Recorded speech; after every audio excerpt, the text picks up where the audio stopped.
অন্ধকার কেটে আলো কিভাবে হয় একদম চোখের সামনে দেখলাম।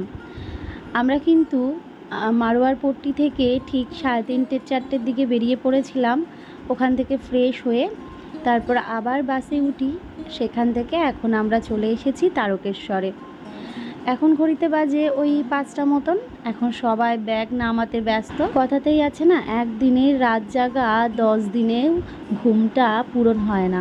গতকাল রাত্রিবেলায় আমাদের কারুর ঘুম হয়নি, ছেলেও ঘুমোতে পারিনি খুব একটা ভালো করে, আর আমরা তো নাই। আমি যাও বা একটু ঘুমিয়েছি, আমার বর তো পারেইনি। গুড মর্নিং এভরিওয়ান, আশা করছি সবাই খুব ভালো আছো, আমরাও ভালো আছি।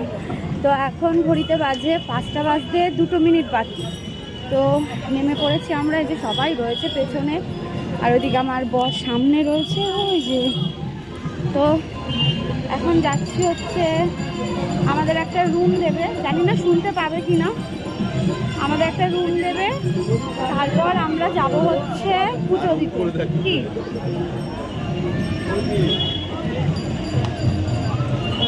ছেলে ওর কাকার কাছে রয়েছে।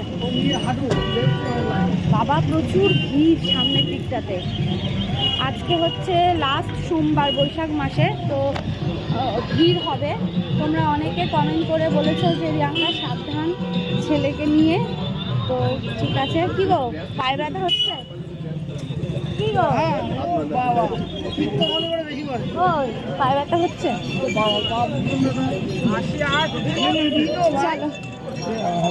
চোখ কেমন লাগছে, ক্যামেরাটাও নিচ্ছিল। বাস তো আমাদের ওখানে নামিয়ে দিল রাস্তায়। তারপর এবার মন্দির পর্যন্ত কিন্তু আমাদের হেঁটে হেঁটেই যেতে হবে খালি পায়ে। আর আমরা কিন্তু জুতো পরে আসিনি, কারণ যেহেতু আমরা মন্দিরে পুজো দেবো একদম বাড়ি থেকেই খালি পায়ে। একটা অন্যরকম ব্যাপার লাগছে জানো তো। তবে হ্যাঁ, অনেকেই কিন্তু পুরো খালি পায়ে হেঁটে আসছে শেওড়াফুলি থেকে। সেটা দেখেও ভাবছি যে কতটা কষ্ট করে বাবার মাথায় জল ঢালতে আসছে সবাই। তবে জানো তো, ভোলে বাবা পার করেগা, এই যে কথাটার মধ্যে যে একটা আলাদাই জোর, সেটা আমরা হাঁটতে হাঁটতে বুঝতেই পারলাম। তবে চলে এসেছি আমরা মন্দিরের কাছে। এখন আমরা দুধ পুকুরে স্নান করব, আর সমস্ত কিছুই কিন্তু বললাম আমার কাছে প্রথমবার। বিয়ের আগে একবার এসেছিলাম, তবে এইভাবে না, ট্রেনে করে এসেছিলাম, সেটা আবার আমার স্টুডেন্টের মা বাবার সাথে। ওটাও বেশ ভালো ছিল, তবে এইভাবে স্নান করে এইভাবে পুজো দেওয়াটা হয়নি। পুজো তো দিয়েছিলাম, তো যাকে বেশ ভালো লাগছে। সবাই এখানে যাচ্ছে, দুধ পুকুরে স্নান করবে, করে পুজো দেবে। আর আমার সোনা পাপা তো বেজায় খুশি জানো তো। যখন জলে নামানো হলো, আমরা তো স্নান করাইনি, ওই জলে একটুখানি নামিয়ে হাত মুখ ধুয়ে দিয়েছিলাম, একটু জল ছিটা দিয়েছিলাম। খুব খুশি হয়েছিল জানো তো। ছেলে তো ভাবছে মা বাবা আমায় কোথায় নিয়ে আসলো। ওর জন্য একটা পুচকি গামছা নিয়েছিলাম, তো এখন নিয়ে যাব। এখন আমরা স্নান করব, আর ওকে ওর বাবা ধরে থাকবে, কারণ ওকে তো জলে নামাবো না। দেখো বকে দিচ্ছিল জানো তো। আর এই যে সবাই মিলে এখন এখানে নামছি দুধ পুকুরে স্নান করার জন্য।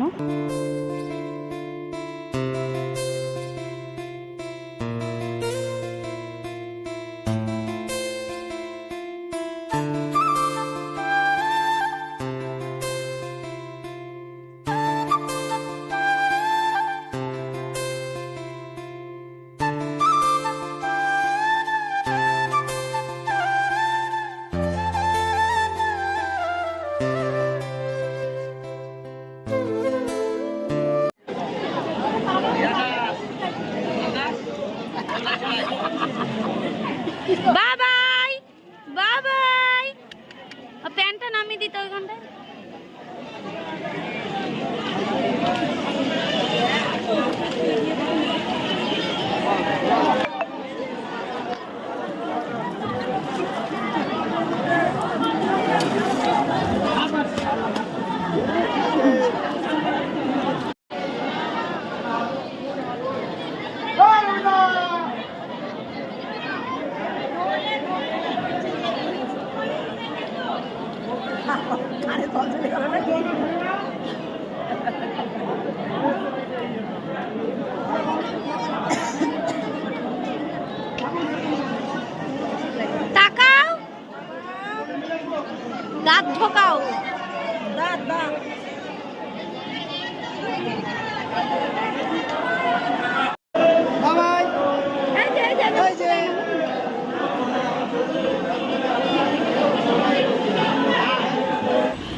আমাদের এখন টিফিনে মুড়ি চানাচুর দিচ্ছে,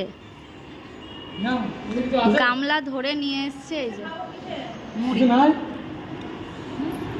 প্যাকেট ট্যাকেট নেই, প্যাকেটের মধ্যে নিয়ে নাও, প্যাকেটের মধ্যে নিয়ে নাও। এখানের মুড়িগুলো কেমন না বাবাই,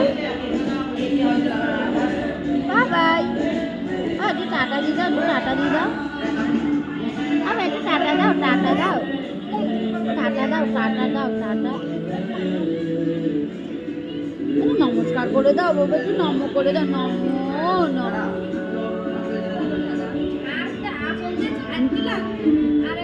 আমি তো দাড়ি একটুও পছন্দ করি না, তাই বরকে বারবার বলি সেলুনে যাও, দাড়িটা কেটে আসো। কাজের মানুষ, সবসময় সেলুনে যাওয়াও হয় না, আর তারপর থাকে ভিড়। তাই জন্যে আমি বরকে এনে দিলাম আগারোর ম্যানস ট্রিমার। কোনো ঝামেলা নেই, কোথাও যেতে হবে না, বাড়িতে বসেই কিন্তু যখন ইচ্ছে ট্রিম করে কেটে নিতে পারবে। এটা টেপার সাথে সাথে ঠিক এরকমই একটা আওয়াজ হবে, আর সাথে দাড়িগুলো কিন্তু কেটে যাবে। আগারোর এই ম্যানস ট্রিমারটি 2 বছরের রিপ্লেসমেন্ট ওয়ারেন্টি রয়েছে, চার্জিংয়ের টাইম রয়েছে 120 মিনিট, এমনকি ব্যাটারি রয়েছে 800 mAh। এটা যেহেতু একদমই ছোট, তাই এটা তোমরা কিন্তু ব্যাগের মধ্যে অনায়াসেই ক্যারি করতে পারবে। আর এখানে অনেকগুলো শেপের রয়েছে, তোমাদের যেটা প্রয়োজন সেভাবেই তোমরা শেপগুলো নিতে পারবে। সাথে কিন্তু টাইপ সি চার্জিং একটা কেবিলও দেওয়া রয়েছে, ক্লিনিং করার একটা ব্রাশ রয়েছে, অয়েল বটলও রয়েছে, অ্যাডজাস্ট কিছু কম্বো রয়েছে। আর সাথে কিন্তু অবশ্যই ম্যানুয়াল দিয়ে নিয়েছে, তোমরা কিন্তু স্টেপ বাই স্টেপ তোমরা দেখে নিতে পারবে। তোমাদের দেখিয়েও দিচ্ছি কিভাবে, দেখতেই পাচ্ছ দাড়িটা কিন্তু চট জলদি কাটা হয়ে যাচ্ছে, তাই কোনো ঝামেলা ছাড়াই এটা কিন্তু অনায়াসেই দাড়ি কাটা হয়ে যাবে। সাথে কিন্তু কোনো সেলুনেও যেতে লাগবে না। ছোট্ট একটা ব্রাশ দিয়েছে, এই ব্রাশের সাহায্যে কিন্তু এই ট্রিমারটাকেও কিন্তু ক্লিন করে নেওয়া যাবে। তোমাদের যদি ইচ্ছে হয় তোমরাও কিন্তু এরকম সুন্দর একটা আগারোর এই ম্যানস ট্রিমারটি নিতে পারো। আমি কিন্তু তোমাদের জন্য প্রোডাক্টটা ট্যাগ করে দেবো, তোমরা চাইলে তোমাদের বরের জন্যও নিতে পারো। আমার বর কিন্তু বেজায় খুশি, সেলুনে গিয়ে ভিড়ে দাঁড়িয়ে সময় নষ্ট না করে বাড়িতেই কিন্তু সেভিং কমপ্লিট। পুজো দিয়ে আমরা আবার কিন্তু ব্যাক করেছি মারোয়ার পট্টিতে। তো সেখানে এসে আমরা মানে রান্না খাওয়া করব। তো এখানে দেখো রান্নার জন্য আয়োজন করা হয়েছে, কি কি রান্না হচ্ছে সেটা নয় খাওয়ার সময় তোমাদের সাথে শেয়ার করব। কেমন, ছেলে ঘুমোচ্ছে আর এদিকে আমি আরও বেরোলাম একটু কোল্ড ড্রিঙ্কস। দেখো মনে হয় না হবে আইসক্রিম হবে নাকি, আইসক্রিম কোল্ড ড্রিঙ্কস ওইটা ওইটা ওটা ওটা বলতো। চলো আমরা হচ্ছে আইসক্রিম আর কোল্ড ড্রিঙ্কসের সন্ধানে বেরিয়েছি। ঘড়িতে এখন বাজে 10:30টার মতো। বাবা বাবা বাবা বাবা বাবা বাবা,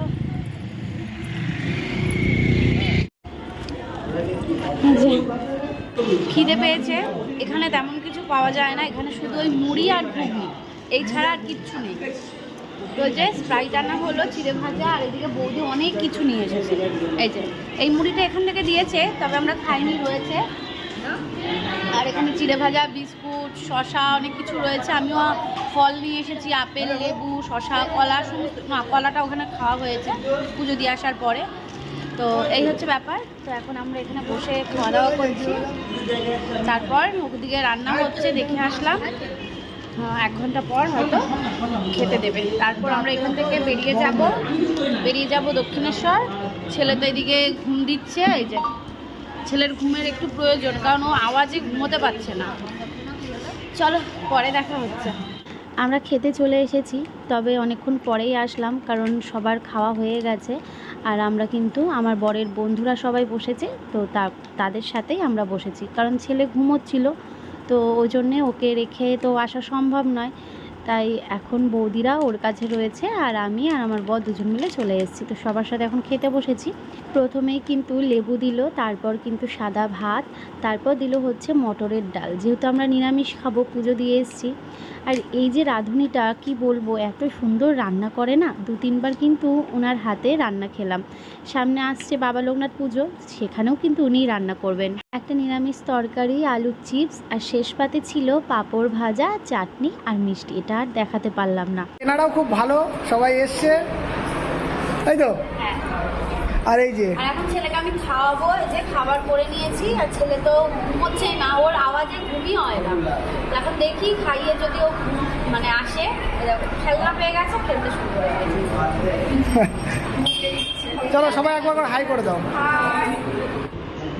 ডাকো ডাকো, আই আই করছে। ওরে নাচ, বাবা ডাক দাও, ডাক দাও, ডাক দাও, রোদ দিয়ে আছে, ডাক ডাকো ডাকো বাবাকে ডাকো, শোনা দাও, ডাক দাও, বাবা ডাক দাও তো। ডাকো ডাকো। ওই দিক দিয়ে হচ্ছে, ওই দিক দিয়ে। কোন দিকে গেল? ওই যে পেছন দিকে। বাবা, বাবা ডাক দাও,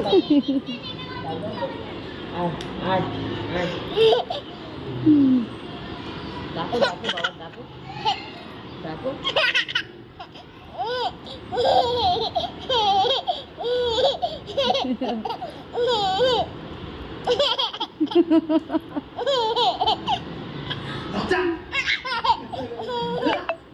ডাক দাও, ডাক দাও, আয় কেউ ডাক দাও তো।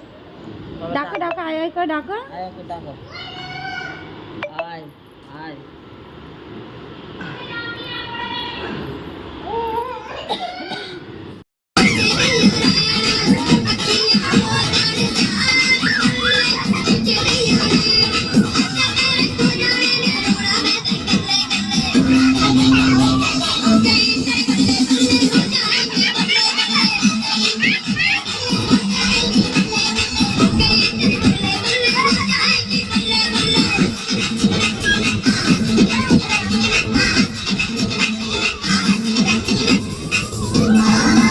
এইগুলো নয় স্মৃতি হয়েই থাক, ছেলে যখন বড় হবে দেখবে প্রথম বাবার কাঁধে চড়ে চলন্ত সিঁড়িতে ওঠা।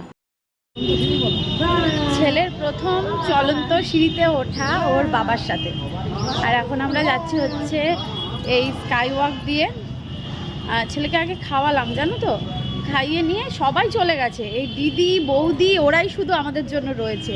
আর ওরা রয়েছে বলে আমরা মানে ছেলেকে নিয়ে ট্রাভেলটা করতে পারছি। সিরিয়াসলি একার পক্ষে সম্ভব হতো না।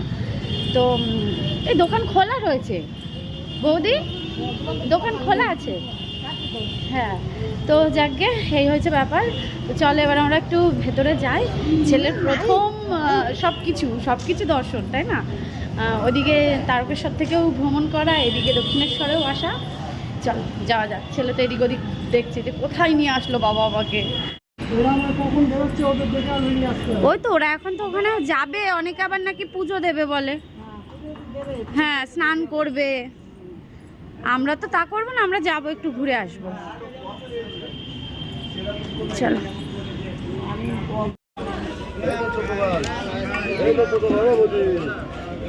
ফুচকা নেই, ফুচকা খেতে ইচ্ছে হচ্ছিল।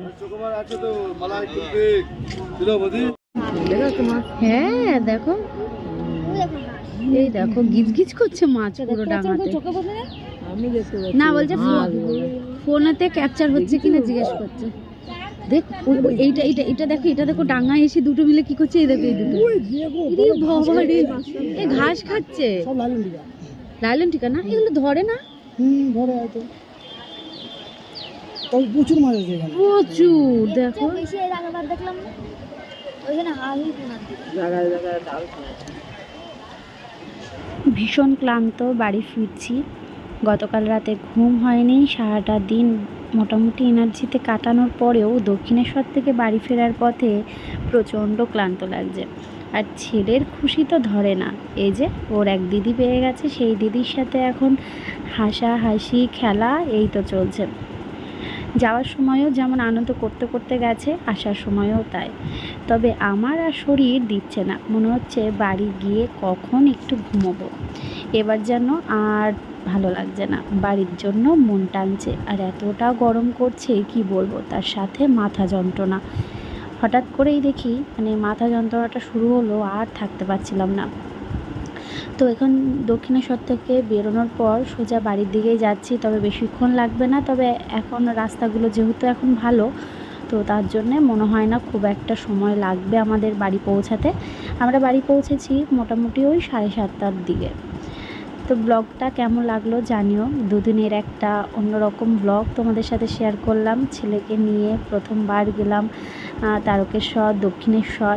আমাদের তো বেশ ভালো লেগেছে, আর ছেলেও বেশ ভালো এনজয় করেছে। তো তোমরা কেমন দেখলে ব্লগগুলো কমেন্ট করে জানিও। তবে হ্যাঁ, আগের দিনের কমেন্ট প্রচুর করেছো, তবে এখনও পর্যন্ত আমি দেখার সময় পাইনি। অবশ্যই কমেন্টগুলো দেখে আমি রিপ্লাই দেবো, কেমন? আর পরের দিনকে আমি কোনো ভিডিও শ্যুট করতে পারিনি, তার কারণ ছেলের সবই ভালো ছিল, বাড়িতে আসার পরে হঠাৎ করেই একটু শরীরটা খারাপ। তো তোমরা সেটা নেক্সট ভিডিও দেখলে বুঝতে পারবে। যাকগে, চলো আজকের ব্লগটা এখানে শেষ করলাম, কেমন? ভালো থেকো সবাই, টাটা।